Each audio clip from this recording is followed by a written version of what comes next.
오늘 나눌 말씀은 갈라디아서 5장 13절부터 26절까지 말씀입니다. 형제들아, 너희가 자유를 위하여 부르심을 입었으나 그러나 그 자유로 육체의 기회를 삼지 말고 오직 사랑으로 서로 종노릇하라. 온 율법은 내 이웃 사랑하기를 내 자신같이 하라 하신 한 말씀에서 이루어졌나니 만일 서로 물고 먹으면 피차 멸망할까 조심하라. 4장의 핵심 메시지는 다시는 아들에서 종으로 돌아가지 말라라는 거였습니다. 이 얘기를 하려고 이스마엘과 이삭을 비교하면서 누가 자유함을 받은 약속의 자녀인가를 케이스 스터디한 거죠. 5장은 그리스도께서 우리를 자유롭게 하려고 자유를 주셨으니 그러므로 굳건하게 서서 다시는 종의 멍에를 매지 말라라는 말씀으로 시작됩니다. 자유로 부르심을 받은 그리스도인은 그 부르심 앞에서 어떻게 살아야 하는가에 대해서 말하기 시작하는 것이죠.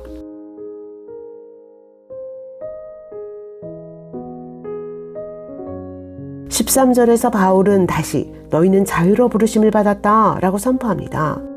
그런데 그 자유는 어떤 자유가 아닌가? 육체의 기회로 삼는 자유, 즉 육체에 탐닉하는 구실로 만드는 자유가 아니라는 것이죠. 그 육체의 일들이 뭔가를 밝히고 있는 본문이 19절부터 21절까지 본문이에요.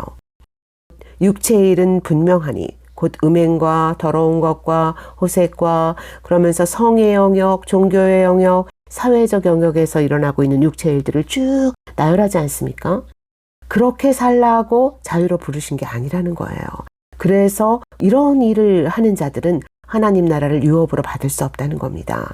구원은 받았을지라도 아들됨의 특권은 상실한다는 것이죠. 여러분, 은혜를 입고 사면받은 사형수는 세상에 나와서 어떻게 살아야 하나요? 다시 그 감옥으로 돌아가지 않도록 자신을 더 철저히 통제하며 살아야 하는 것이죠.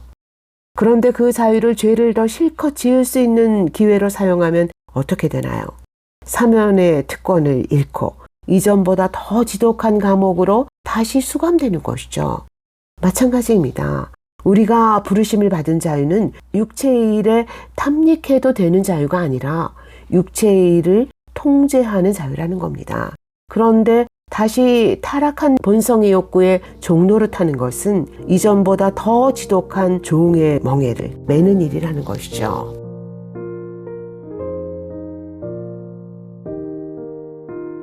그러면 우리는 어떤 자유로 부르심을 받았다는 건가요? 바울은 이렇게 말하죠. 오직 사랑으로 서로 종노릇하라. 온 율법은 내 이웃 사랑하기를 내 자신같이 하라 하신 한 말씀에서 이루어졌나니 오직 사랑으로 서로 종노릇하는 자유가 우리가 부르심을 받은 자유다. 모든 율법은 내 이웃을 내 자신같이 사랑하라는 한 말씀에서 다 이루어졌다. 그 한 말씀이 모든 율법의 정신이고 성취고 완성이다. 그 말씀을 따라 우리가 사랑으로 서로 종노릇하면 우리는 모든 율법에서 자유하게 된 것이다. 이런 말이죠. 즉 우리는 사랑하기 위해 자유롭게 되었다는 것입니다. 그러니 내 이웃을 내 자신같이 너희가 자신을 위해 배가 고프면 먹고 추우면 옷을 입는 것 같이 다른 이에게도 그렇게 하라는 거예요. 너희에게 일어난 일에 관심을 갖고 너희의 행복을 추구하는 것 같이 다른 사람에게도 그렇게 하라는 겁니다. 여러분, 성경에 이보다 더 어려운 계명이 있을까요? 우리가 타고난 성향과 완전히 반대되는 우리 능력 밖의 일이지 않습니까? 어떻게 내가 내 자신을 위해 하는 일과 똑같이 자신의 행복을 추구하는 것과 같은 열정으로 다른 일을 위해서도 그렇게 할 수 있다는 말인가요? 그런데 문제는 이 말씀이 선택사항이 아니라 명령이라는 거예요. 이 원리가 무너지면 서로 물고 먹다가 피차 망한다는 거예요. 가정도 무너지고 교회도 무너진다는 겁니다. 어떻게 해야 할까요? 다음 절에서 바울은 이렇게 말합니다.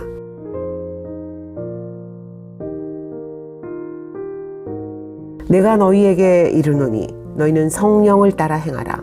그리하면 육체의 욕심을 이루지 아니하리라. 육체의 소욕은 성령을 거스르고 성령은 육체를 거스르나니 이 둘이 서로 대적함으로 너희가 원하는 것을 하지 못하게 하려 함이니라. 너희가 만일 성령의 인도하시는 바가 되면 율법 아래에 있지 아니하리라. 성령을 따라 행하라. 그러면 육체의 욕심에 빠지지 않게 될 것이다. 라고 먼저 선포해 놓고, 그런데 우리는 왜 성령의 소욕대로 살지 못하나? 왜 내 새로운 본성이 원하는 그것을 할 수 없나?에 대해서 말하고 있습니다. 우리 안에서 육체의 소욕과 성령의 소욕이 서로 반대 방향으로 끌어당기면서 격렬하게 싸우고 있기 때문이라는 거죠. 우리에게 너무나 익숙한 싸움이죠. 성령을 따르려 하면 육체의 소욕이 올라오고, 육체의 소욕을 따르려 하면 성령이 근심하시는 것이 느껴져서 괴롭고, 이 갈등을 끊임없이 경험하지 않습니까? 여러분, 바울은 지금 우리 안에서 수시로 일어나고 있는 이 내적 갈등이 나쁜 거라고 말하는 건가요? 아니죠. 바울 자신도 이 내적 갈등으로 괴로워하면서 로마서 7장에서 이렇게 고백하지 않습니까? 내 속사람으로는 하나님의 법을 즐거워하되 내 지체 속에서 한 다른 법이 내 마음의 법과 싸워 내 지체 속에 있는 죄의 법으로 나를 사로잡는 것을 보는도다. 여러분, 그리스도인은 나쁜 욕망을 경험하지 않는 사람이 아닙니다. 어떤 내적 갈등도 육체의 욕구도 절대 느끼지 않는 사람이 아니에요. 육체와 성령 사이의 전쟁은 끊임없이 우리 안에서 일어납니다. 더 나쁜 상태는 아예 전쟁 자체가 불가능한 상태죠. 이미 육체의 소욕이 모든 전초기지를 완전히 점령하고 있기 때문에 싸울 필요조차 없어진 상태가 우리에게 가장 나쁜 상태입니다. 우리 안에 성령이 계시다는 표시는 나쁜 소욕이 없다는 게 아니라 우리가 그것들과 싸우고 있다는 것입니다. 그리스도인은 육체의 소욕과 싸우는 사람이지 나쁜 소욕이 아예 없는 사람이 아니에요. 그러면 우리는 그 육체와의 싸움에서 어떻게 승리할 수 있다는 건가요? 바울은 이렇게 말하죠. 너희가 만일 성령의 인도하시는 바가 되면 율법 아래 있지 아니하리라. 성령의 인도하심을 받으면 너희가 육체와의 싸움에서 승리해서 율법의 종노릇 하는 게 아니라 율법의 요구를 성취하게 된다. 이런 말이죠. 여기서 이런 생각이 들지 않나요? 성령의 인도하시는 바가 우리의 내적 전쟁을 승리로 이끈다면 그런 확실한 승리의 비결이 있는데 성령께 맡기면 되지 뭐하러 굳이 성령을 따라 행하라고 명령하는 걸까? 이 명령에 무슨 의미가 있나? 여러분 잘 관찰해 보세요. 성령의 인도하시는 바는 수동태고 성령을 따라 행하는 것은 능동태입니다. 인도하시는 분은 성령이시지만 그 일을 행하는 것은 우리라는 거예요. 인도하시는 성령이 주도권을 가지시지만 그분이 주신 마음을 따라 이끄시는 대로 행하는 것은 우리가 해야 되는 일이라는 거죠. 성령이 우리에게 길을 보여주실 때 그 길을 걸어가는 것은 우리라는 거예요. 우리가 항상 실패하는 지점이 바로 여기죠. 우리가 성령이 원하시는 바를 몰라서 잘못 가는 경우는 거의 없습니다. 아는데 몸이 안 따라가는 거죠. 그래서 성령을 따라 행하는 실습을 반드시 우리 몸으로 해야 하는 것입니다. 운동선수가 자기 몸을 어떻게 단련하나요? 넘어지면 일어나고 또 넘어지면 또 일어나고를 수천 번 수만 번 반복하면서 자기 몸을 경기에 맞게 최적화시키지 않습니까? 마찬가지예요. 실패하면 다시 해보고 다시 해보고를 계속 반복하면서 우리의 삶의 방식 전체가 성령의 인도하심을 따라가기에 최적화될 때까지 연습하고 또 연습하는 겁니다. 성령의 인도하시는 바를 따라가는 것이 내 삶의 습관이 되고 체질이 될 때까지 계속 몸의 훈련을 하는 거예요. 그 외에 다른 방도는 없습니다. 여러분, 다니엘이 왕 외에 다른 이에게 기도하는 자는 사자굴에 던져진다 라는 왕의 조서에 어인이 찍힌 것을 알고도 어떻게 했다고 하나요? 전에 하던 대로 습관을 따라 하루 3번씩 하나님께 기도했다. 그러지 않습니까? 경건의 훈련이 습관이 되고 체질화가 된 겁니다. 그래서 바울이 디모데에게 너는 오직 경건에 이르기를 연습하라 그러는 거죠. 이 연습을 꾸준히 하고 있는 사람들에게 성령의 열매를 맺게 하시는 것입니다. 22절에서 23절 본문입니다.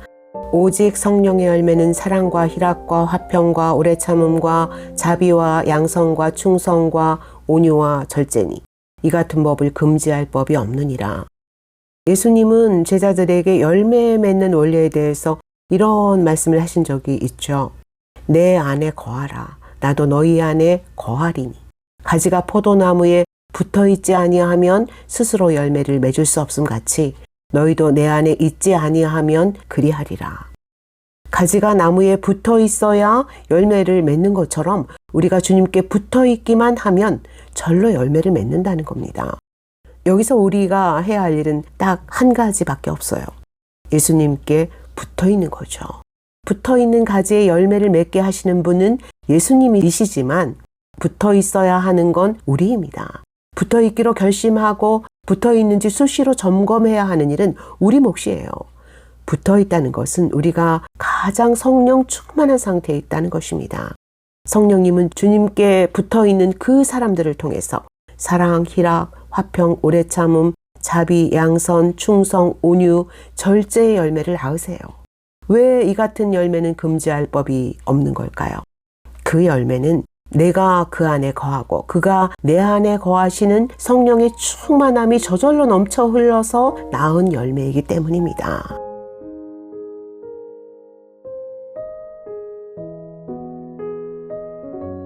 (24절에서 25절) 본문입니다.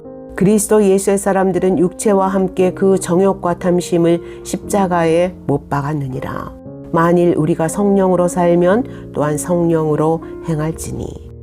이제 바울은 최종적으로 우리가 어떻게 옛사람을 부인하고 성령을 따라 살 수 있는가에 대해서 결론을 내립니다. 그리스도 예수의 사람은 육체와 정과 욕심을 십자가에 못 박았다.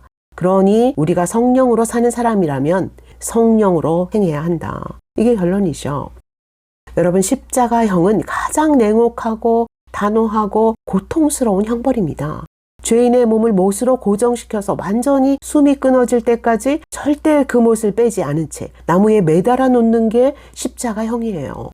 우리의 옛사람의 습관을 그 정도로 단호하고 냉혹하게 대하라는 것입니다. 이미 죽은 것으로 여기고 산자처럼 대하지 말라는 거예요. 죽은 것을 다시 그리워하면서 거기다 자꾸 먹이를 주지 말라는 겁니다. 다시 못을 뽑아내고 십자가에서 끌어내리려고 하지 말라는 거예요. 죽은 육체가 산자처럼 우리 마음에서 올라올 때마다 너는 이미 죽었어 라고 선포하라는 겁니다.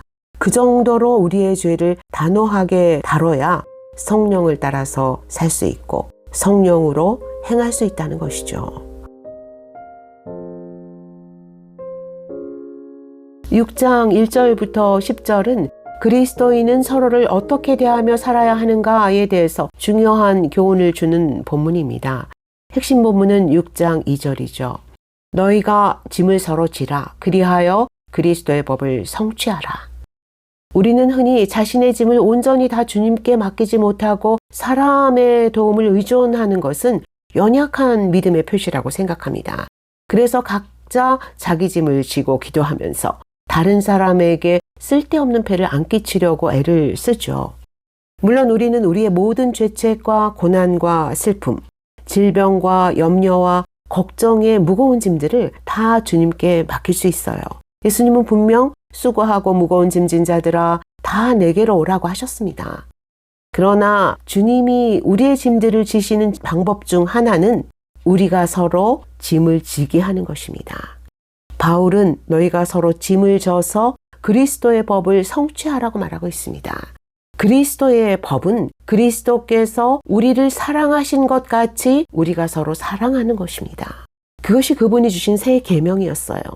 서로 짐을 지는 일은 주님이 우리를 사랑하신 것 같이 우리가 서로 사랑하는 방법입니다.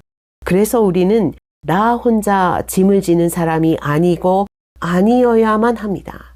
그리스도인은 나는 너의 짐을 지고 너는 나의 짐을 지는 사람들이에요. 우리는 서로 연약함을 인정하면서 서로 짐을 나누어질 때 가장 따뜻해지고 행복해지는 사람들입니다. 이 관계의 원리는 바울의 선교 현장에서도 볼 수 있어요. 바울은 속 썩이는 교회들 때문에 죽도록 염려하고 괴로워했습니다. 그래서 디도와 디모데를 그 교회들에 보내놓고 그들이 소식을 들고 돌아올 때까지 너무 마음이 힘들어서 복음의 문이 활짝 열렸는데도 사역을 포기하지 않습니까? 그러다 돌아온 형제들로부터 교회가 회개하고 믿음을 잘 지키고 있다는 기쁜 소식을 듣고 나서 그는 이렇게 말합니다. 낙심한 자들을 위로하시는 하나님이 디도가 오므로 우리를 위로하셨다. 우리가 이제는 살리라. 그 강철 같은 바울도 자기 짐을 나누어 져줄 형제와 동역자가 필요했어요. 짐을 나누어 져준 디도와 디모데 때문에 죽을 것 같이 힘들어했던 바울이 다시 살아나서 다시 열정적으로 복음을 전했습니다. 여러분, 서로의 짐을 나누어지는 것은 낙심한 자들을 위로하시는 하나님이 우리를 위로하시는 방법입니다. 죽을 것 같았던 우리를 다시 살아나게 하시는 방법이에요. 여러분이 무거운 짐을 혼자 짊어지지 않게 되기를 바랍니다. 여러분의 짐을 나누어지는 디도와 디모데 같은 형제 자매들 때문에 위로하시는 하나님의 위로를 받고 다시 살아나게 되시기를 축복합니다. 우리는 사랑하기 위해서 자유롭게 되었습니다. 우리의 믿음의 싸움은 성령을 따라 행하기 위한 싸움이에요. 그 싸움에서 최고의 승자는 사랑으로 종노릇하는 사람입니다. 무거운 짐을 나누어 져주는 사람이에요.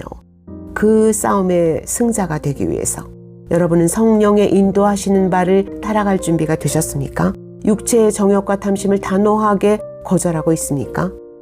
경건에 이르는 몸의 연습을 하고 있나요? 열매를 맺기 위해 예수님께 붙어 있습니까? 우리를 보고 있는 사람들은 주님이 우리를 사랑하신 것 같이 우리가 사랑으로 서로 종노릇하는 모습을 볼 수 있을까요? 하나님, 우리가 사랑으로 서로 종노릇하는 법을 배우게 해 주시옵소서. 형제의 무거운 짐을 나눠지는 법을 배우게 해 주시옵소서. 성령의 인도하시는 바를 따라 행하는 경건의 연습이 우리 삶의 습관이 되고 체질이 되게 해 주시옵소서. 십자가에 못 박힌 옛사람의 소욕을 단호히 거절하고 내가 하고자 하는 그것을 할 수 있게 해 주시옵소서. 다시는 육체의 종노릇하지 않게 해 주시옵소서. 오직 성령으로 살고 성령으로 행하게 해 주시옵소서. 그래서 우리의 삶 전체가 내가 사는 것이 아니요 내 안에 그리스도께서 사시는 삶이 되게 해 주시옵소서. 예수 그리스도의 이름으로 기도합니다. 아멘.